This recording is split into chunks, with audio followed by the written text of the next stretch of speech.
Le plus gros des entraînements cognitifs, c'est la capacité à limiter les incertitudes. Vous limitez les incertitudes, vous limitez le doute. Vous limitez le doute, vous limitez la peur. Et si vous limitez la peur, alors vous prendrez les meilleures décisions possibles.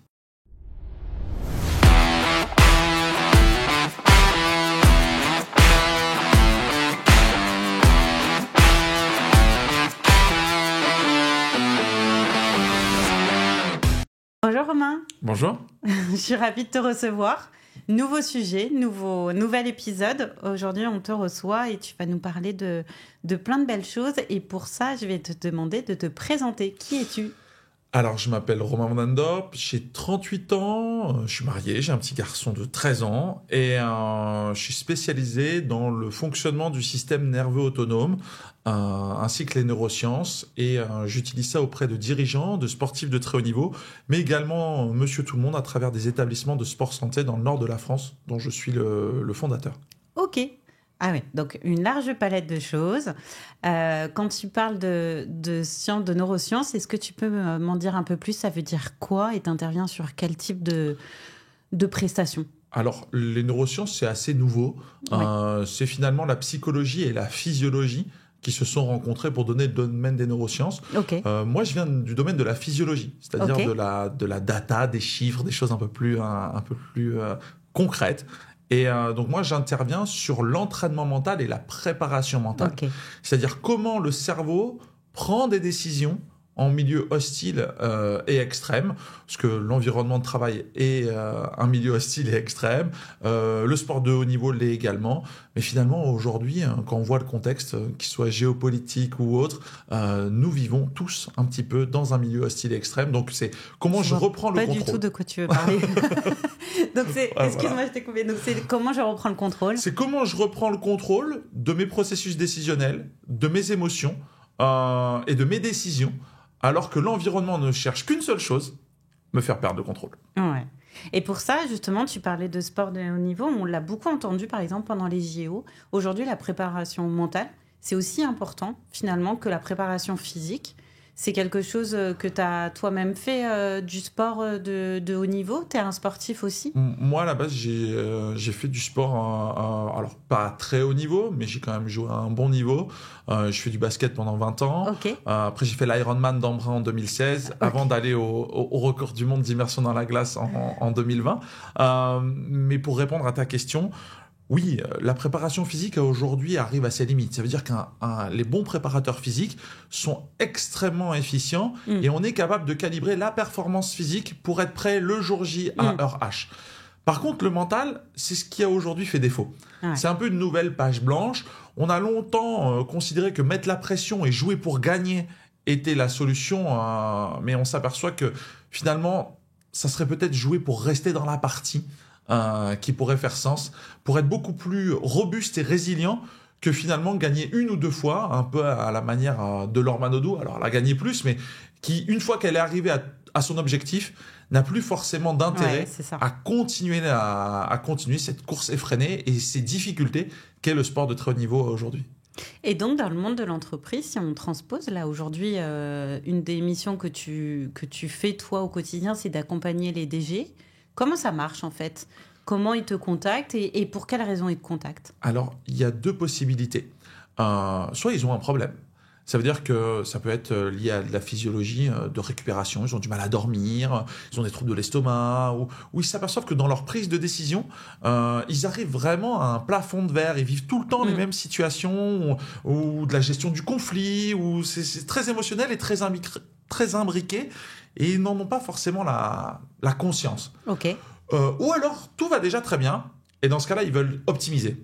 Autrement dit, ils veulent aller encore plus loin, ils veulent améliorer leur processus de récupération, c'est récupérer l'équivalent de plusieurs heures de sommeil en quelques minutes, ils veulent pouvoir faire du deep work plus longtemps, améliorer leur concentration, leur focus, et là, on leur donne des entraînements qui sont spécifiques. En général, ils me sollicitent, ils vont sur mon LinkedIn, ils m'appellent. D'accord. C'est bonjour Romain, j'ai tel sujet, tu penses que c'est dans ton spectre ou pas ? Et on fait un bilan. On mesure la variabilité de la fréquence cardiaque, la température, on mesure plein de données chiffrées et ensuite on crée des programmes d'entraînement qui leur sont spécifiques. Parce que c'est ça que tu vas particulièrement détecter à travers une fréquence cardiaque, ça va te donner des indices en fait? Alors, la fréquence cardiaque est un des repères que je mets en parallèle de l'analyse clinique. D'accord. Tout simplement parce que tout le monde ment. C'est simple, tout le monde ment. Et la première personne qui ment en règle générale, ou à qui on ment, c'est soi-même.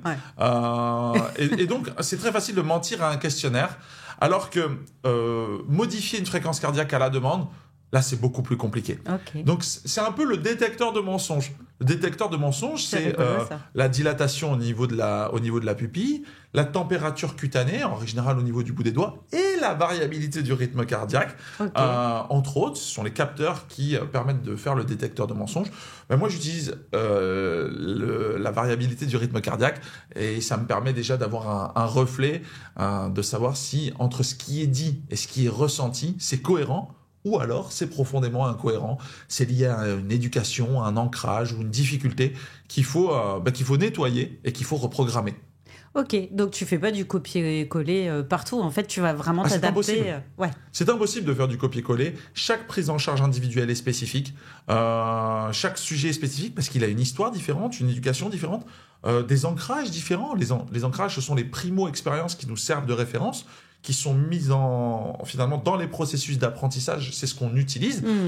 Oui, mais si on a un ancrage qui est nul, eh bien, il faut bien le déprogrammer parce que sinon, on va vivre tout le temps les mêmes situations. C'est le cliché de ça, c'est les femmes qui viennent nous voir et qui tombent tout le temps sur la mauvaise relation amoureuse, quoi, en disant je suis tombé sur un con, puis je suis retombé sur un con. Et je trouve que leur première expérience, elles étaient tombées sur un con et donc, de manière parfaitement non consciente, elles le cherchent. Et bien évidemment, elles reproduisent tout le temps les mêmes erreurs. Et là, c'est là qu'on intervient en règle générale. J'avais lu un livre, je ne sais plus lequel, de dev perso, enfin bon bref, où sur cette image-là de toujours retomber, et je crois que ça marche aussi pour d'autres types de choses, par exemple d'être tout le temps avec quelqu'un qui est un peu pervers narcissique ou chose comme ça. Au bout d'un moment, il semblerait que si tu reproduis X fois la même chose, c'est que le problème, c'est pas l'autre, c'est toi. C'est que ça vient d'abord de toi, quoi. C'est un peu ça. Ça veut dire qu'on a tous des biais cognitifs, et un des biais que l'on peut avoir, c'est un petit peu ce que tu as partagé, c'est de se dire, c'est le biais de confirmation. Dans l'exemple que j'ai donné juste avant, c'est tous les mecs sont des cons. Manque de peau, là, Antoine que je viens de rencontrer est un mec, donc ce n'est qu'une question de temps. C'est ça, avant qu'il me prouve que c'est un con. Ouais, c'est le biais de confirmation, quoi. Donc je vais focaliser mon attention uniquement sur les éléments qui accréditent ma thèse. Bien sûr. Je vais les verbaliser.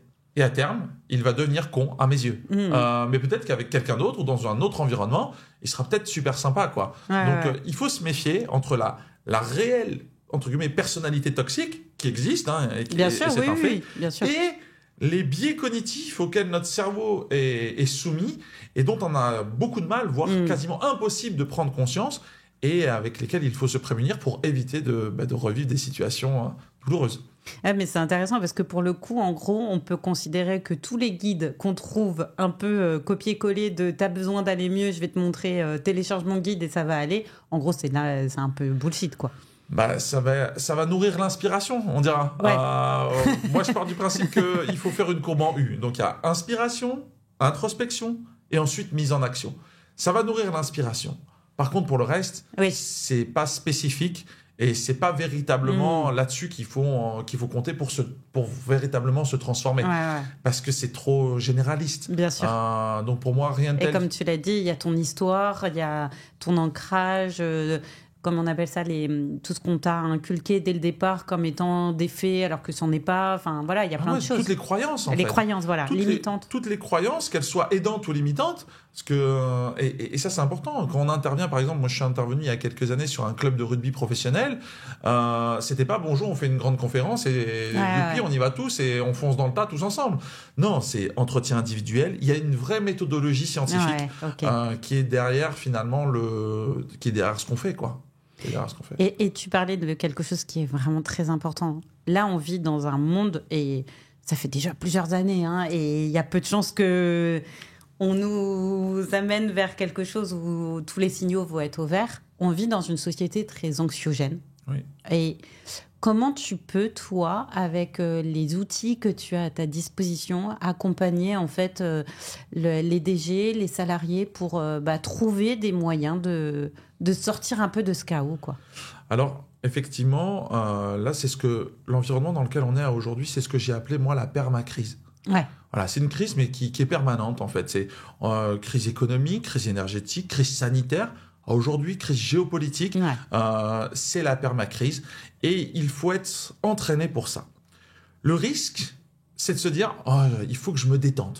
Il faut que je me relâche, il faut que je prenne du temps pour moi. Non, ça c'est du développement personnel. Ouais. Ça ne donnera pas de résultats dans un milieu hostile et extrême. Non, pour ça, il faut s'entraîner au stress.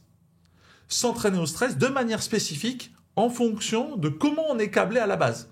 C'est pas forcément sauter en parachute pour tout le monde. Il y a des petits entraînements au stress qui sont faciles et faisables. Je pense par exemple à quelqu'un qui a une peur de la prise de parole en public. Ouais. C'est souvent lié à un ancrage, le corbeau et le renard de l'école primaire. Eh bien, on va pouvoir s'entraîner à ça, mais de manière progressive.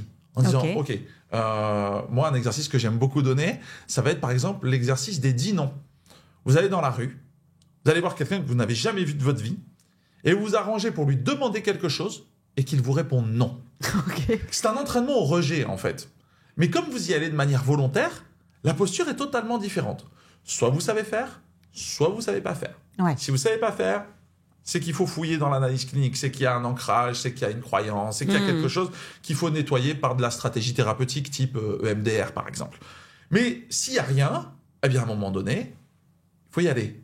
C'est le moment du passage à l'action et c'est s'entraîner à ce stress-là pour le dépasser et faire en sorte d'être plus efficace le lendemain que la veille. Ok. Et donc, donc là, c'est, par exemple, tu as pris l'exemple de la prise de parole en public. Ouais. Il y a d'autres choses sur son quotidien. On va au travail. Si tu écoutes les news, t'arrives, c'est déjà la cata, quoi. Enfin, j'ai envie de te dire, faut être bien armé. Comment on affronte une journée, même si on veut écouter les infos, pour surmonter ça, en fait? Alors, la première étape, c'est qu'on arrête d'écouter BFM. C'est la vérité. Il y a une étude scientifique qui est sortie il n'y a pas longtemps. Si vous écoutez BFM, si c'est la première chose que vous faites le matin en vous réveillant devant votre café, c'est d'allumer BFM, eh bien, au bout de quelques mois, vous serez dépressif. Ouais. C'est sûr et certain, c'est scientifiquement validé. Il y a une étude là-dessus. Et donc, il faut accepter d'aller solliciter l'information, mais seulement sur une fenêtre de temps donnée. Okay. Pour pas être tout le temps pollué dans cette stratégie, cette économie de l'attention. Non, il y a les moments où c'est OK, où je m'ouvre finalement à la sollicitation extérieure. Et puis, il y a les moments où je vais me concentrer sur un travail profond, sur ce qui est véritablement important pour moi ou pour mon entreprise. Okay. Donc, il faut vraiment reprendre le contrôle de son agenda et de son attention. Ça, c'est le premier point. Le deuxième point, c'est que face à la peur, face à ce méandre de pensée qui traverse notre esprit, un des plus gros exercices, c'est l'exercice de dissociation. C'est de s'apercevoir, c'est même aller plus loin, c'est de s'entraîner à se dissocier de sa pensée. C'est de se dire, en fait, ce n'est qu'une pensée. Je ne vais pas m'assimiler à ma pensée parce que la pensée, il y a une heure, elle était peut-être pas là. Dans une heure, elle sera peut-être plus là. Ouais. Mais du coup, quel est son intérêt? Qu'est-ce qu'elle provoque chez moi? Et comment ça va fonctionner pour moi, en fait? Et c'est là où on va éviter l'action-réaction. C'est-à-dire, c'est ce moment où l'environnement veut prendre le contrôle et entraîner une prise de décision en action. L'environnement hostile, il est toujours là, on ne le fera pas partir. Observation et donc réponse. Et on doit entraîner ce cerveau à ce petit moment de sérénité dans la tempête. C'est demain, vous avez un accident d'avion, vous tombez comme l'équipe de rugbyman, là, vous tombez en pleine montagne. Il n'y aura rien de pire que vos premières décisions. Ouais. Parce que si elles sont prises sous stress, ça ne fonctionnera pas.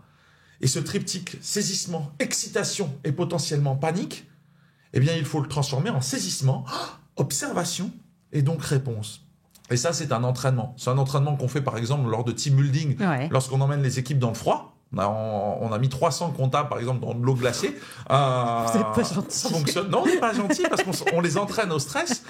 Et le truc, c'est ils se sont dit, je ne pensais pas être capable, mais finalement, je l'ai fait. Et bien, ce triptyque, saisissement, excitation, panique, on retrouve exactement le même, par exemple, lors d'un contrôle fiscal. Bonjour, contrôle fiscal. Ouais. Il me faut toute votre facturation dans l'ordre par commerciaux sur les 3 dernières années. Alors là, si vous n'êtes pas entraîné au stress, je peux vous assurer que vos premières décisions, Elles sont pas bonnes. elles risquent de pas être très très bonnes, quoi. Donc, et c'est pour ça que c'est un entraînement. Ok. Les dirigeants doivent être entraînés, et c'est parce qu'ils sont entraînés qu'ils pourront du coup le démultiplier en partageant la connaissance, en s'entraînant par exemple, en étant capable de faire un compliment à quelqu'un qu'on déteste, par exemple, un compliment sincère, hein. Ben oui, parce que cette personne qu'on déteste au bureau, par exemple, dans le bureau d'à côté, on a tous un collègue qu'on n'aime pas. Tous, absolument Non, tous. c'est pas vrai. Si, c'est vrai. Mais on a tous un collègue qu'on n'aime pas, mais ce collègue qu'on n'aime pas, c'est peut-être le mari de quelqu'un, c'est peut-être le père de quelqu'un, c'est le meilleur ami de quelqu'un, c'est le fils de quelqu'un. Sur cette planète, ce Obligatoirement, salopard, oui. il y a quelqu'un qui l'aime, en fait. Donc, il y a quelqu'un qui lui trouve des aspects positifs. Donc, si nous, on n'arrive pas à lui trouver un truc, c'est qu'on n'est pas assez entraîné. Le problème ne vient pas de lui, mais Ça vient vient de nous. Et donc, faire un compliment sincère à quelqu'un qu'on déteste est un entraînement cognitif. Ouais, c'est vrai, je l'avais aussi entendu, ça c'est drôle. Ok. Et donc, quand toi, t'amènes les comptables dans l'eau, est-ce que c'est aussi pour ça que toi, tu l'as fait à titre perso, de te mettre dans l'eau glacée ? Là, c'est un petit peu différent. Moi, je suis une nature assez sanguine, assez directive. Donc, lorsque j'ai commencé à faire évoluer l'entreprise, je me suis confronté finalement à des gens avec qui c'était moins facile à faire du management, quoi. Ouais. Et je suis professionnel de santé, je n'étais pas du tout équipé pour ça. Donc, j'étais très directif. Tu peux faire ça, oui, non. Et finalement, lorsqu'on a cette colère en soi, il faut trouver un moyen de l'évacuer. Ouais. Et un des moyens a été le froid. Okay. Donc, j'ai commencé le froid pour évacuer de la colère qui était liée à un élément personnel qui était en fait le décès d'Augustine, une petite fille de 4 ans qui est décédée d'une tumeur du tronc cérébral qui était, qui était ma patiente. Et donc ça a été l'élément déclencheur. Puis après, il y a eu une quête intellectuelle. Au laboratoire, on s'est dit, mais en combien de temps les processus d'adaptation se font sur un milieu hostile extrême comme le froid ? Et puis après, il y a eu une quête plus personnelle. Parce que oui, quand on est à 6 heures du matin dans son congélateur, on se pose la question fondamentale. Mais punaise, mais qu'est-ce que je fais là, quoi ? C'est débile en plus. Et il y a quelque chose de plus profond de l'ordre du dépassement de soi. Et finalement, pourquoi on va se dépasser ? Après quoi on court ? Et finalement, quand on va bosser, pareil, qu'on est DG, après quoi on court ? C'est des questions qui sont importantes et qui permettent des fois de remettre l'église au cœur du village, quoi. On peut dire ça comme ça. Et aussi peut-être éviter d'être le cordonnier le plus mal chaussé, c'est-à-dire que d'abord de travailler sur toi pour pouvoir mieux travailler avec les autres, non ? Je pars du principe qu'il est inenvisageable de transmettre quoi que ce soit si on ne l'a pas déjà vécu à minima soi-même. Ouais. C'est totalement incohérent. Ouais. Je dirais pas que je fais une chasse aux sorcières, mais voilà, moi je dis souvent, il y a la coachite en ce moment. C'est l'inflammation des coachs. C'est ces gens qui disent j'ai fait 15 ans de logistique, et puis maintenant j'ai fait un burn-out, et puis je me suis formé, et maintenant je suis coach international de label, je sais pas quoi. Oui, mais en fait, qu'est-ce que toi t'as fait vraiment, à part de l'autothérapie en fait. Comment tu amènes ça ? Parce que si tu le réutilises pas dans le domaine de la logistique, il va y avoir une incohérence terrible entre de là d'où tu viens et de là où tu vas en fait. Moi, je suis professionnel de santé. J'ai toujours aidé des gens, que ce soit des dirigeants ou le petit bébé de quelques mois. C'est mon métier de base. Je n'ai pas à changer de métier. J'utilise juste la neuroscience appliquée pour les aider. Mais cette cohérence, elle se montre aussi par l'intermédiaire d'actions. Je suis footballeur parce que je joue au football. Si je regarde la télé et que je regarde le foot, je ne suis pas footballeur. Oui, nous sommes ce que nous faisons. Ouais. Donc, il faut une certaine cohérence pour ça. Et je ne pouvais décemment pas envisager de dire à des dirigeants ou à des sportifs de très haut niveau, voilà, je vais t'entraîner à prendre le contrôle de ton cerveau pour prendre les meilleures décisions en milieu hostile et extrême, tout en restant chez moi derrière Netflix en train de bouffer des chips. Mais ça marche pas. Mais c'est ça qui est intéressant aussi dans ton process et dans les étapes aussi que toi, tu as menées pour pouvoir aussi les prodiguer aux autres, quoi. Moi, je suis un clinicien. Je viens du terrain. Et c'est de l'observation du terrain que je monte des stratégies. Mais je ne suis pas un théoricien. Je ne fonctionne pas coupé du monde dans un laboratoire ou dans un monastère tibétain. Et ça ne marche pas. Et je pense que le développement personnel dans le monde de l'entreprise, si au début a permis d'ouvrir les yeux un petit peu sur la condition humaine, et c'était intéressant, il a également fait beaucoup de mal à l'entreprise. D'accord. Ouais. Parce que je suis désolé de le dire, mais je l'assume complètement. Le dirigeant n'est pas responsable du bonheur de ses collaborateurs. Bien sûr. Et là, on va s'en apercevoir. Là, on est en milieu hostile et extrême. La seule chose qui va compter, c'est d'être capable de les payer à la fin du mois. Mais oui. Et ça, c'est la responsabilité du dirigeant. Maintenant, de le faire dans un cadre positif, dans lequel tout le monde peut s'épanouir, c'est mieux si c'est là. Mais c'est pas forcément obligatoire. Et donc là, ouais, c'est pareil. Et c'est là d'ailleurs où parfois le DG porte les mauvais combats parce qu'il a cette impression, certains en tout cas ont l'impression, forcément certains qui ont une mauvaise image, enfin peu importe, mais certains portent sur leurs épaules l'impression d'être responsables du bien-être de leurs collaborateurs. Et c'est vrai qu'on l'a beaucoup véhiculé, qu'il fallait absolument que tous les collaborateurs soient dans le bien-être au travail. Est-ce que tu es... heureux. Qu'ils soient heureux, épanouis, enfin voilà. Mais quelle horreur, mais c'est dramatique ça. Et d'ailleurs, tous les dirigeants que j'ai reçus dans ce podcast jusqu'à aujourd'hui, la principale difficulté surmontée, c'est le management et c'est le collaborateur. Ouais. C'est pas le projet, c'est pas l'entreprise en elle-même, c'est pas tout ça. Alors que c'est quand même énorme pour un dirigeant de devoir porter ce projet-là. Le plus difficile, c'est l'humain. Parce que finalement, on a effectivement déplacé un peu le problème, je pense, du salarié, de sa quête de bien-être aux mains ou en tout cas à la responsabilité de son DG. Quoi. Ça, c'est un réel problème. Là, j'ai vu une étude il n'y a pas longtemps qui est sortie. 80% des arrêts de travail sont liés à des causes personnelles. Donc, le DG, il ne va pas prendre son collaborateur, aller chez lui, régler les problèmes qu'il a avec ses gamins, sa femme, son mari ou ses gosses. Il ne va pas payer les factures à sa place. Il ne va pas faire les choix à sa place. Bien sûr. Et donc, non seulement ça met une pression sur le DG, mais en plus, ça infantilise le collaborateur qui devient finalement récipiendaire et extrêmement passif en rejetant la responsabilité de toute façon, si je suis pas heureux, c'est à cause de mon boss. Bien sûr. Et ça, c'est pas OK en fait. Ouais. Mais là, la bonne nouvelle, c'est que le milieu hostile et extrême, là pour le coup, la crise, l'économie de guerre qui nous attend, elle va clairement remettre les choses à leur place. Parce que des temps faciles créent des gens faibles. Ouais. Les gens faibles créent des temps difficiles. Les temps difficiles créent des gens forts, et ces gens forts-là créeront des temps faciles.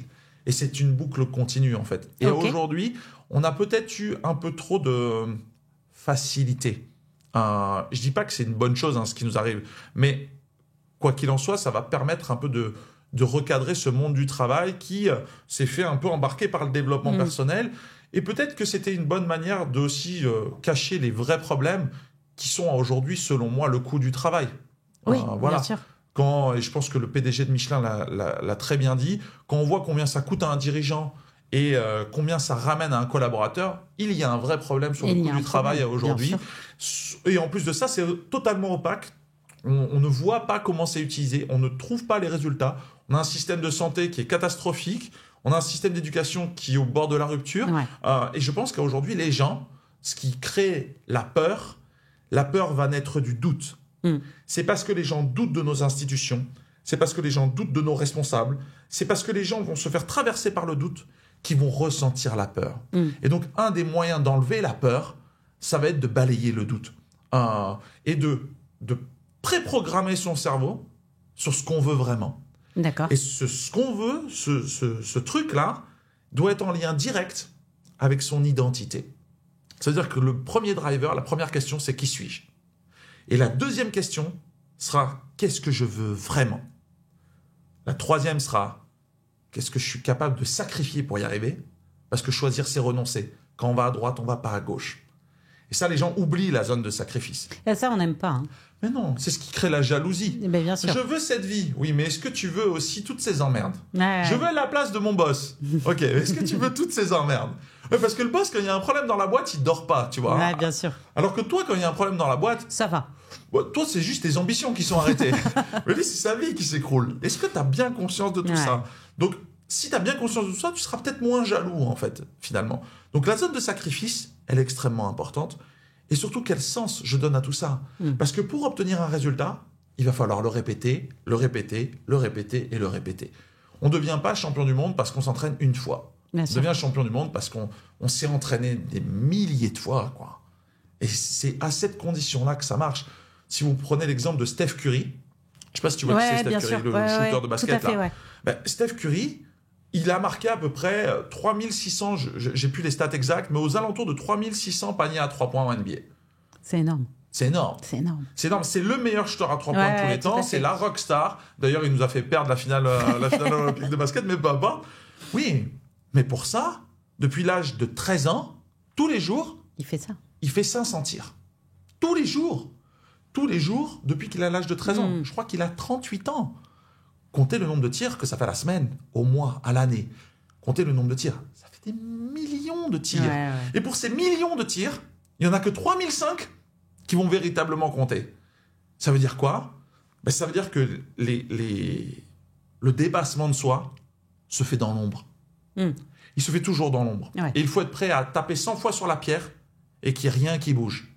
Pour qu'à la 101e, tout explose. Et donc, tu me demandais tout à l'heure ce que j'apportais aux dirigeants. Ouais. Je leur apporte cette faculté-là, de continuer de taper sur la pierre, à condition d'être dans la bonne direction, que ce ne soit pas lié à un ancrage ou à quelque chose qui les domine et où ils n'en auraient pas pris conscience, et d'être endurant, d'être robuste. Parce qu'on ne joue pas pour gagner, on joue pour rester dans la partie. Ouais. Et ça, dans c'est la extrêmement pérennité. important. Ouais. C'est hyper intéressant parce que pour le coup, c'est très vrai ce que tu dis, le côté très dans l'ombre. On a l'impression parfois que les gens, d'un coup, t'en entends parler, mais il sort de nulle part, il a rien fait. Et en fait, si. Mais c'est juste que pendant des années, t'en as pas entendu parler. Obligatoirement, il y a peu de succès qui se font par chance ou par opportunisme. Enfin, par opportunisme, si, mais ce que je veux dire, c'est que malgré tout, il faut pas sous-estimer le travail que chacun a eu derrière, en fait, pour arriver là. C'est qu'ils sont très bons. Même, on peut parler des influenceurs où il y en a plein qui disent « Oh, c'est facile, c'est de l'argent facile ». Pourtant, il y en a certains, ils sont très bons. En fait, il y a ceux qui on vont... peut ne pas adhérer, mais ils sont très bons. Alors, je ne vais pas non plus rentrer dans le cliché de l'entrepreneur qui doit bosser, et non, peut-être ça, un jour réussir. Par contre, ce qui est certain, c'est que si c'est que de la chance, ça sera éphémère, quoi. Mais c'est ça. Ça sera tomber la chemise, on fera un titre et il n'y aura plus rien derrière. Mais quel titre voilà. Oui, la chance, one shot. Mais il y a ceux qui vont avoir une carrière, en fait. Non, mais bien sûr. Et entre celui qui a fait un titre et celui qui a une carrière, la différence, c'est pas le talent. La différence, c'est le travail. C'est le travail. C'est l'attitude. Et effectivement, c'est parce qu'on a bossé dans l'ombre régulièrement qu'on a plus de chances, entre guillemets, on augmente la probabilité de pouvoir saisir la chance. Et je pense qu'en milieu hostile et extrême, il va y avoir une tonne d'opportunités. Mais il y a ceux qui pourront plus l'avoir. Puis il y a ceux qui seront toujours orientés solutions, là où l'environnement ne cherche qu'une seule chose, c'est nous orienter problème. Et là, il faudra être entraîné à ça. Clac, pour pouvoir la saisir. Parce que le train, par contre, ne passe qu'une fois. Ouais, c'est ça. Voilà. Si on ne le prend pas, c'est terminé. Attends pas le prochain. Non, il n'y en aura pas. Il n'y en aura pas parce que ça fait déjà 100 fois que tu tapes sur ta pierre et qu'il n'y a rien qui bouge. Donc, OK, il y a le marteau-piqueur là qui vient de passer. OK, saisis-le. Mais est-ce que tu es dans les bonnes dispositions ? Est-ce que tu maîtrises tes émotions ? Est-ce que tu es sûr que tu n'es pas finalement piraté par l'éducation que tu as reçue, les croyances ou les épreuves, voire les psychotraumatismes ? On parlait du corbeau et du renard, il y a des personnes pour lesquelles c'est un vrai psychotraumatisme. Le petit gros bigleux du collège, il est peut-être PDG du CAC 40 aujourd'hui. Ouais. Mais il ne faut pas croire que son petit gros bigleux interne, son enfant intérieur, il ne vit pas à l'intérieur de lui. Évidemment. Il y a toujours cette cicatrice qui est là. Et donc, il faut transformer ces cicatrices en carburant. En force. Et ça demande une démarche mentale qui, d'ailleurs, se mesure. Parce que lorsque c'est fait, on a un abaissement de la fréquence cardiaque. Ah ouais, donc on revient à ce fameux indicateur de Moi, fréquence cardiaque. Moi, j'ai toujours un petit peu de physiologie. Non, mais c'est intéressant. Dans ma trousse, et pour le coup, ouais, c'est fort intéressant parce que ça me fait aussi penser, on parlait un peu de ce côté un peu facile dont tu parlais, où peut-être on a vécu des temps un peu trop faciles. Et moi, j'ai cette impression, mais je suis passée du côté obscur de la force, ou du côté des vieux, tu vois, avec une ancienne réflexion autour de la valeur du travail. Mais je trouve que la valeur travail a perdu un peu de son sens. Et c'est rigolo parce que je te disais avant de venir, j'entendais une émission de radio, peu importe, on s'en fiche, mais qui disait que le fait que pendant le confinement, des gens aient été payés à rien faire, ça a changé la notion de valeur de travail dans la tête de certaines personnes. Et en fait, je n'avais jamais imaginé... Enfin, en tout cas, moi, je ne l'avais pas identifié comme ça, mais j'ai quand même l'impression qu'il y a un tournant, effectivement, en tout cas en France, depuis ce confinement, où effectivement, j'ai l'impression qu'il y a des gens qui ont moins cette valeur travail ou qui ont moins l'impression que ça se valorise, c'est pas grave, je peux... Enfin, et donc, le fait de dire que celui, quand même, qui va être dans l'ombre, qui va travailler, qui va refaire et refaire et refaire, ça va payer un moment. Je trouve que c'est intéressant parce que ça veut bien dire quand même, malgré tout, que cette valeur travail, il va falloir la réintégrer dans le quotidien de certaines personnes. À aujourd'hui, effectivement, le Covid a créé un biais fondamental, mais pas que. Mais c'est parce que là, c'est vrai qu'il faisait le lien, tu vois. Plus largement, c'est cette notion de confort. Et on a voulu faire en sorte que le travail devienne une valeur morale. C'est ça. En disant, le travail n'est pas une valeur morale pour 2 raisons, et André Comte-Sponville le dit très bien, tout simplement parce qu'on est payé pour le faire, et parce qu'il y a des vacances. La justice est une valeur morale, mais je ne deviens pas injuste 5 semaines par an. Et oui, l'environnement facile crée des gens qui potentiellement perdent la valeur de travail, perdent la valeur d'effort. Exactement. Et je pense que ça a commencé bien avant le Covid. Je pense que ça a commencé lorsque l'État a commencé à dépenser plus d'argent que ce qu'il n'en avait. Lorsqu'il y a eu cette notion de dette et qu'on est passé, si je dis pas de bêtises, alors je suis pas du tout de politique, je pense que c'est sous Mitterrand où la dette a explosé. On a commencé à dire, bon ben voilà, les 35 heures, on y va. On n'a pas les moyens en fait. Et aujourd'hui, on le touche. On est ultra endetté, les marchés deviennent complexes, on veut récolter plus d'impôts. Là, s'il faut demain financer l'effort de guerre, on le fait comment avec l'épargne des Français? Non, mais à un moment donné, et les gens ne sont pas prêts à cet effort-là parce que, d'un point de vue de leur identité, ils ne savent plus qui ils sont. Ben, bien sûr. Même la fierté d'être français aujourd'hui, c'est un sentiment qui est compliqué. Moi, j'ai un drapeau français sur mon sac à dos. Et je me rappellerai toujours un chauffeur de taxi qui me dit « Pourquoi vous avez votre drapeau français ?» Je dis « Tout simplement parce que je suis français. » Je dis « Si vous avez une autre nationalité, vous êtes en droit d'avoir cette nationalité. » Je ne suis pas du tout ni raciste, ni facho, je suis juste français. Il me fait « Ouais, c'est vrai, mais on a l'impression que vous êtes plus fiers d'être français. » On est fiers d'être français uniquement quand l'équipe de foot de France gagne. Bien sûr. Mais je pense que la France, elle a plein de belles choses. Elle est dans toute sa diversité. On peut quand même être aujourd'hui fier du parcours, de ce qui est fait. Mais pour rassembler les gens, pour qu'il y ait une phénoménologie, à aujourd'hui, c'est compliqué. La peur qui est créée dans le système actuel pourrait y participer, sauf si elle crée un désengagement massif. Et là, c'est un peu à double tranchant ce qu'on est en train de vivre. Ça veut dire qu'on est dans un climat de peur via la guerre. Ouais. Nos politiques aimeraient que ça nous fédère. Or, ce que j'observe dans le quotidien, c'est que plutôt ça nous divise. Bien sûr. Il y a plutôt les pour et les contre qui sont en train d'émerger en disant si, il faut soutenir l'effort de guerre d'un côté, et de l'autre en disant mais non, mais c'est pas ma guerre. C'est pas ma guerre, que la guerre, dans tous les cas, c'est jamais bon, quoi. Je trouve le pari extrêmement audacieux d'aller balancer de la peur à grande échelle. Je suis un simple consultant en neurosciences. Je n'ai pas tous les éléments pour juger du conflit géopolitique et géostratégique. Mais ce qui est sûr, c'est que sur les masses, c'est pas sans conséquences. Ouais, c'est sûr. Et tu parlais du Covid. Covid, on a eu plein d'ados qui sont tombés en dépression. Bien sûr. Moi, j'en gérais beaucoup à l'époque parce que j'ai travaillé dans une école de commerce et pour le coup, j'ai beaucoup suivi d'étudiants à ce moment-là qui étaient en dépression. Et c'est normal, créer un climat de peur va engager un processus d'anxiété. Si en plus les fondations sur lesquelles la personnalité a été créée restent fragiles parce qu'il y a du psychotraumatisme, parce qu'il y a des ancrages qui sont négatifs, eh bien c'est toute une génération qui va du coup sangler un petit peu différemment. Oui, moi j'ai des jeunes, la première chose qu'ils me disent quand ils arrivent au boulot, c'est ok, combien on gagne et quelles sont les vacances, et est-ce que je peux être libre de mon agenda? Et même en leur donnant ça, c'est pas suffisant. Mais évidemment que c'est pas suffisant. Et ils se lâchent, en fait. C'est la génération un peu slasher. Alors, c'est génial quand ils sont jeunes, mais quand ils vont arriver à 45, 55 ans et qu'ils auront rien construit, qu'ils n'auront plus ni l'énergie, ni la santé pour pouvoir donner autant, ils pourront pas se reposer sur ce qu'ils ont construit vu qu'ils ont rien construit. Et le problème n'est que repoussé.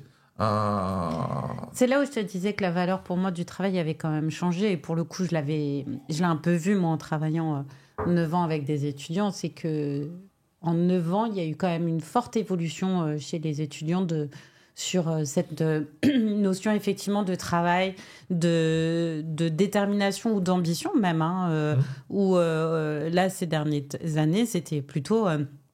je dois arriver plus vite en haut et il est hors de question que j'accepte ça parce que je mérite mieux.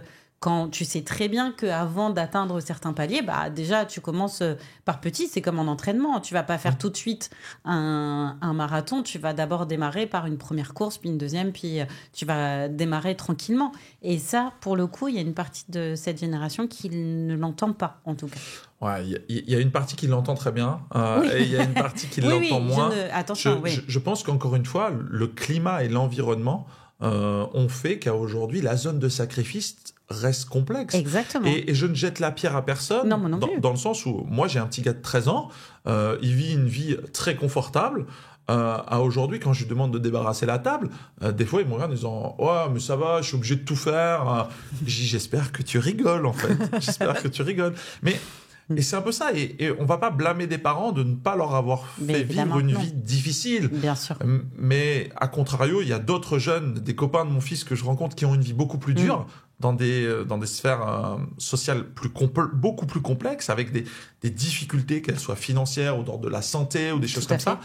Et ils ont un autre niveau de maturité. Exactement. Qui fait que, et je l'ai dit à mon fils, je dis un jour, si tu te retrouves en compétition, parce que la vie est une compétition, on a beau dire, contre quelqu'un qui vient de ce milieu-là, tu perdras. Exactement. Tu perdras parce que lui, il n'a rien à perdre. Et moi, j'ai cette chance, c'est que je viens de ce milieu-là. Je viens d'un milieu où il n'y avait rien.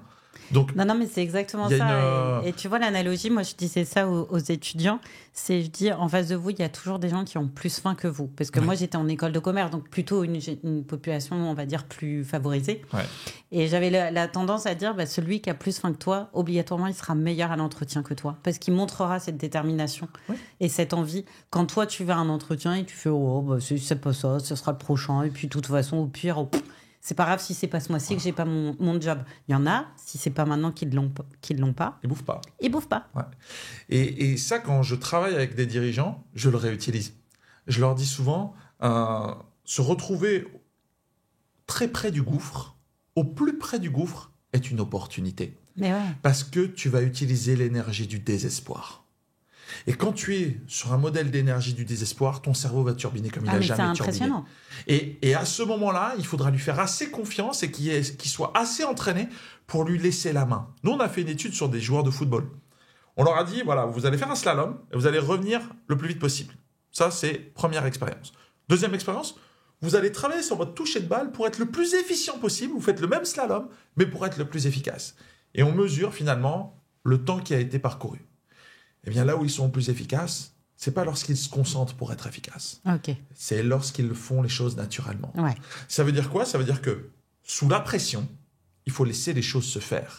Ce n'est plus le moment de vouloir contrôler quoi ou qu'est-ce. Non, c'est parce qu'on s'est entraîné à prendre des bonnes décisions sous pression qu'au moment où la pression va être extrême, il faudra se faire confiance. Autrement dit, il faudra être logique, empathique et authentique. Ne pas céder au doute, ne pas céder à la peur, pour pouvoir à chaque fois taper juste en fait. Et c'est parce qu'on a été au bord du gouffre qu'à ce moment-là, on a des chances de rebondir, mais beaucoup plus haut qu'avant. Et donc, le gouffre peut être vu comme une opportunité. Et donc, ça revient à ce que tu disais tout à l'heure, où finalement, ces temps, on va dire, un peu de crise et de difficulté vont permettre d'être peut-être plus efficace, plus efficient, de réfléchir autrement finalement. Ils vont rabattre les cartes en tout cas. C'est une nouvelle donne qui va être distribuée. Chacun va avoir de nouvelles cartes. La question, c'est désormais, OK, tu vas en faire quoi ? Qu'est-ce que tu fais de tes cartes ? Que tu aies une paire de 2 ou un carré d'as, dans tous les cas, tu peux tirer ton épingle du jeu, tu peux remporter la mise à la fin. Mais si tu utilises la même stratégie qu'avant, là, par contre, c'est sûr, t'es mort. Ça va pas le faire. Ouais. T'es mort. Là, pour le coup, on l'a vu avec le PGE, qui a mis les entreprises en difficulté. Là, si demain, les gens qui font de l'export, qui nous écoutent, par exemple, qui font de l'export, se tapent 50% de taxes sur leurs exportations aux US, ils ont une nécessité de se renouveler.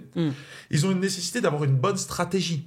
Et là, encore une fois, c'est pas n'importe quoi. Ça veut dire qu'on va pas faire une nouvelle offre, faire un nouveau truc parce que j'ai eu une idée. Une idée, c'est un court-métrage. Non.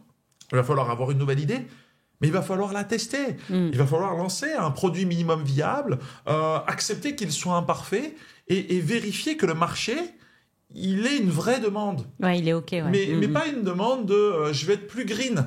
Ça, c'est pas une vraie demande. Moi, on me dit souvent les jeunes, ils sont beaucoup plus sensibles à la cause écologique. C'est faux.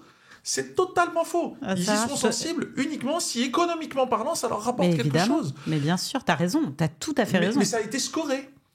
C'est pour ça que des fois, alors je suis pour le fait de faire son maximum pour la planète, mais quand on doit choisir, à un moment donné, entre survivre ou faire survivre la planète, vous allez voir que la planète elle va totalement disparaître.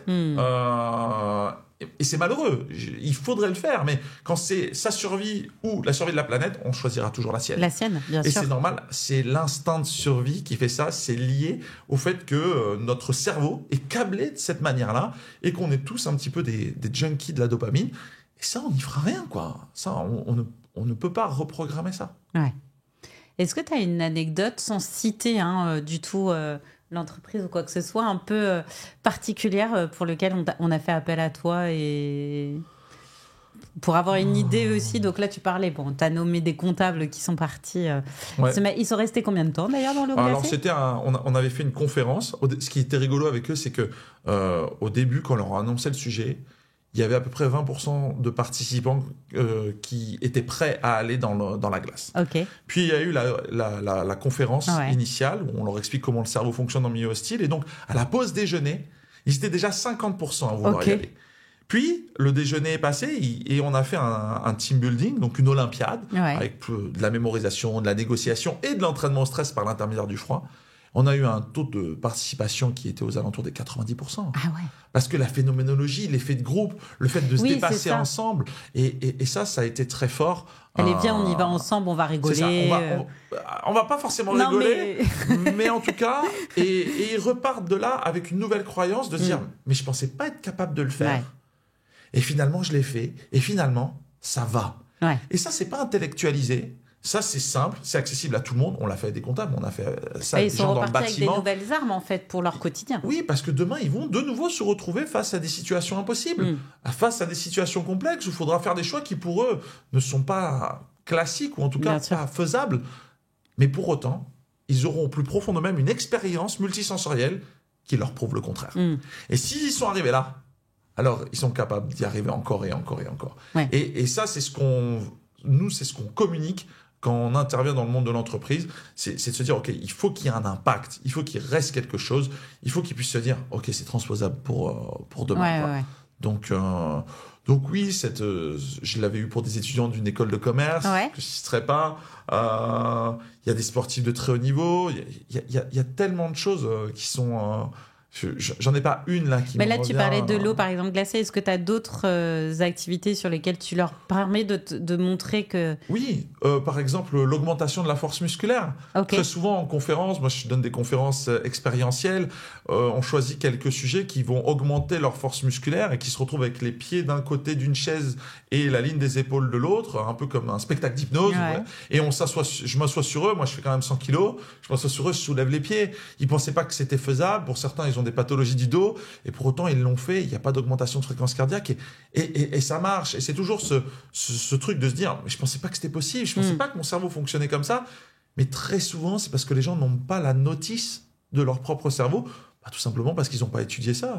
Et est-ce que c'est aussi parce que finalement on a l'impression de ne pas avoir tant que ça de résistance à avoir, ou en tout cas on reste dans un confort qui fait qu'on ne va pas chercher justement cette résistance, donc on n'a pas conscience de jusqu'où on est capable d'aller, peut-être? Je pense que la conscience de son possible n'arrive qu'en milieu hostile et extrême. Ouais, c'est ça. C'est que lorsqu'on est obligé qu'on se retrouve surpris de soi-même. Exactement. Mais tant qu'on n'est pas dans cet environnement-là, alors on ne sait pas de quoi on est capable. Et c'est une des raisons pour lesquelles je pense que certaines personnes se mettent volontairement dans des milieux hostiles et extrêmes. J'ai vu Cyril Blanchard là, qui a fait une course dans le froid pendant des jours et des jours. T'as vu. Et il explique ça très bien. Il dit que la vie, en fait, c'est un roller coaster. Et pour ressentir les hauts, il faut qu'il y ait les bas. Oui, le cerveau fonctionne par contraste et par comparaison. Ça veut dire que si on ne connaît pas la douleur, on ne connaît pas véritablement le confort. Regardez Koh-Lanta, quoi. On les prive de nourriture pendant plusieurs jours, voire plusieurs semaines, et puis après on leur donne une banane au moment où ils vont bouffer la banane, mais ça va être la meilleure banane de leur vie, quoi. Ça rejoint un peu le stoïcisme, quelque part. Mais toi, par exemple, une émission comme Koh-Lanta, tu trouves que c'est un bon exercice justement pour les gens, ou est-ce que c'est quand même... Alors là, c'est fait pour la télé, Oui, non, mais... mais il y avait une émission qui était Into the Wild, où ils étaient seuls sur une île déserte pendant je sais pas combien de temps. Alors là, c'est un entraînement poussé à l'extrême, je pense pas qu'il y ait besoin d'aller jusque-là pour s'entraîner. Mais oui, moi je défie quiconque déjà de passer une journée sans son téléphone portable. Pour certains, c'est déjà le milieu hostile et extrême. Voir ce que ça donne un peu. Ouais. Et tiens, et si j'allais faire une marche, je me sens pas capable.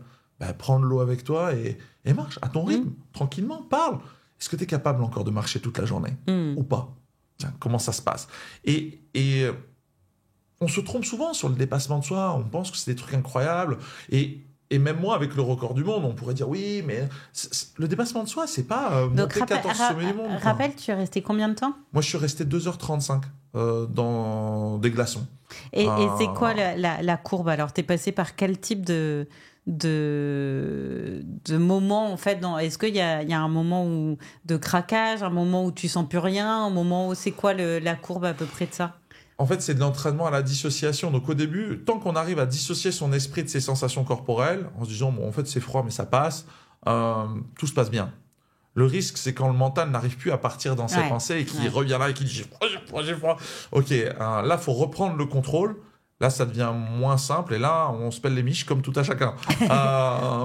Les étapes, je dirais que une des clés pour être efficace dans le froid, c'est d'avoir la capacité de se mettre en colère à la demande.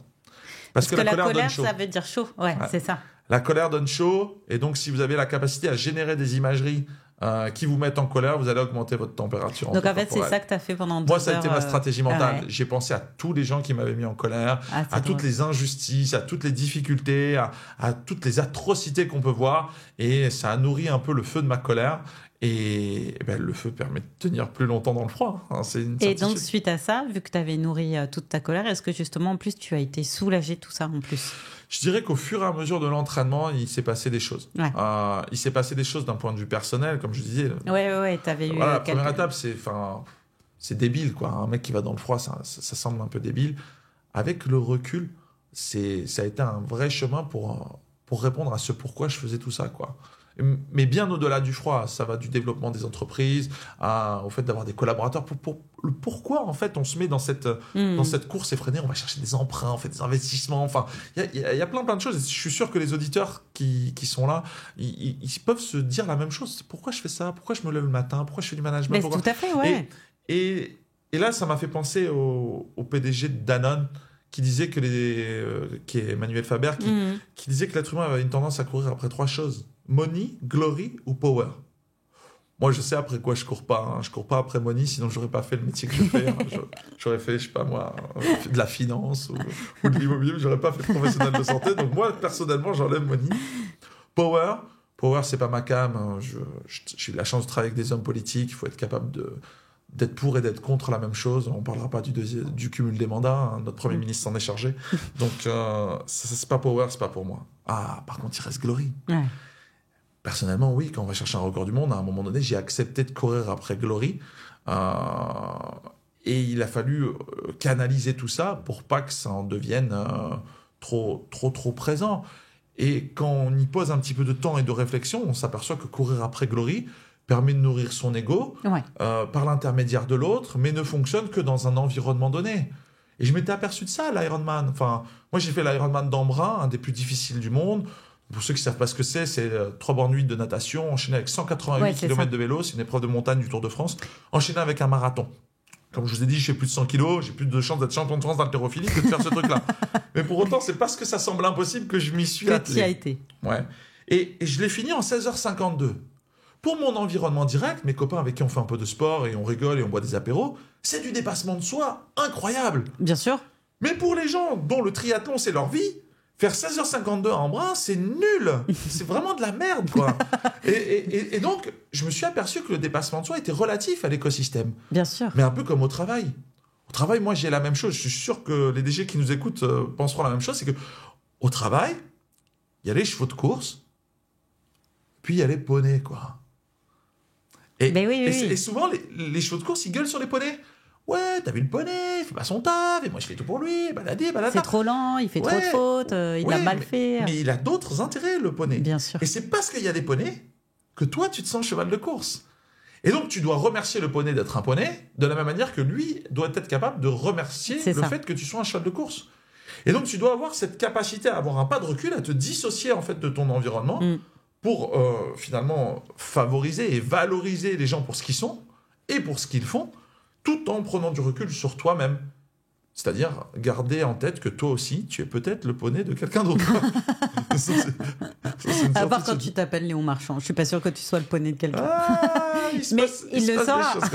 Oui, tôt ou tard. Bien sûr, non, mais c'est pour rigoler. Et c'est d'ailleurs des fois ce qu'ils peuvent... De la même manière que les sportifs de très haut niveau, s'ils déterminent leur identité par uniquement les victoires qu'ils ont, ils sont mal barrés. Mais bien sûr. Parce que la retraite va arriver. Mais comme les dirigeants, la retraite va arriver. S'ils sont pas prêts à ça, s'ils n'ont pas le cerveau entraîné, l'identité, elle est totalement bousillée. Et c'est une catastrophe. Ouais. J'en parlais ce week-end. Mais bon, peu importe, à titre perso, rien à voir. Mais c'est vrai qu'il y a eu une génération où les hommes, plus que les femmes, étaient quelqu'un en fonction du métier qu'ils avaient. Et donc, quand la retraite arrivait, la cata. Oui. La cata, parce que finalement, en fait, en retirant ce quotidien, tu retires une partie de toi-même. Donc, finalement, je suis qui quand je suis pas cette personne-là? Exact. Et donc, effectivement, c'est là où je reviens aussi un peu sur ce que je disais tout à l'heure. Aujourd'hui, un sportif ne peut pas avoir qu'une préparation sportive, mais une préparation aussi mentale, parce que j'imagine que c'est aussi ça que tu peux travailler. On travaille énormément ça sur les sportifs de très haut niveau. Exactement. Il y a deux choses qui sont également transposables dans le monde de l'entreprise. La première, c'est que la victoire ou la défaite sont indépendantes. Elles ne sont pas dans les mains du sportif.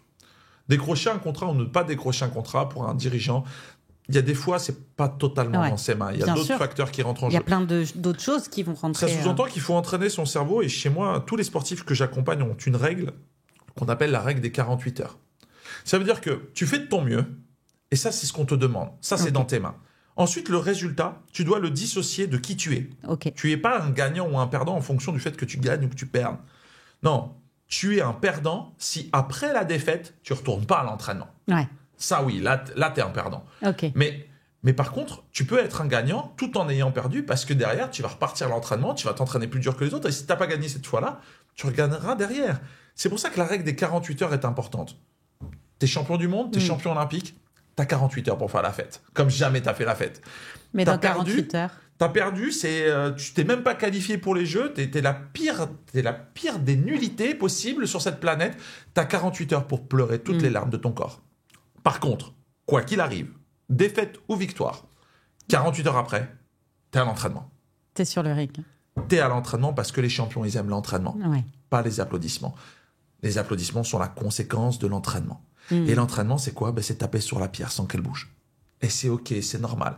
Mais comme on aime faire ça, comme on aime taper sur la pierre, alors on va le faire plus que les autres. Et parce qu'on le fait plus que les autres, parce qu'on aime le faire, tout simplement pour le plaisir de le faire, eh bien alors, à terme, on obtiendra un résultat qui sera extraordinaire au sens littéral du terme. Ouais, encore une fois, j'aime beaucoup cette analogie de tu perds, tu gagnes, quoi qu'il arrive, dans 48 heures, t'es debout, quoi. Ouais. Et c'est un bon... je trouve que c'est un super Mais il faut conseil. contractualiser cela avant d'avoir commencé la partie. Bien sûr. Parce qu'une fois qu'on est dans la partie, on voit plus clair. Bien sûr, on est d'accord. Mais c'est vrai que ça marche. Et dans le sport, dans la compète, mais aussi au travail, quoi. Ça marche partout, ça marche même dans la vie de couple. Dans la vie de couple. Contractualiser une relation, c'est important. Combien de gens sont malheureux dans leur couple et ils vont y rester sous couvert de l'engagement, des valeurs morales ou des ancrages. Et combien de gens n'ont pas déterminé le contrat, quoi. Pourtant, le mariage, c'est noté, c'est marqué contrat de mariage. Enfin, on le sait que c'est un contrat. Mais qu'est-ce qui fait qu'on arrête ? Quels sont les critères qui nous feront dire que s'il se passe ça, de manière factuelle, chacun reprend sa liberté ? Chez moi, c'est clair. Moi, si pendant 2 ans, on rigole plus pendant 2 ans, je m'en vais. 2 ans ? Oui, parce que je suis un endurant. J'ai passé 2h35 dans les glaçons. Si c'est la femme que j'ai choisie, que la femme que j'aime, je suis largement capable de lui offrir 2 ans de ma vie. C'est d'1 semaine. Chacun a son niveau d'endurance.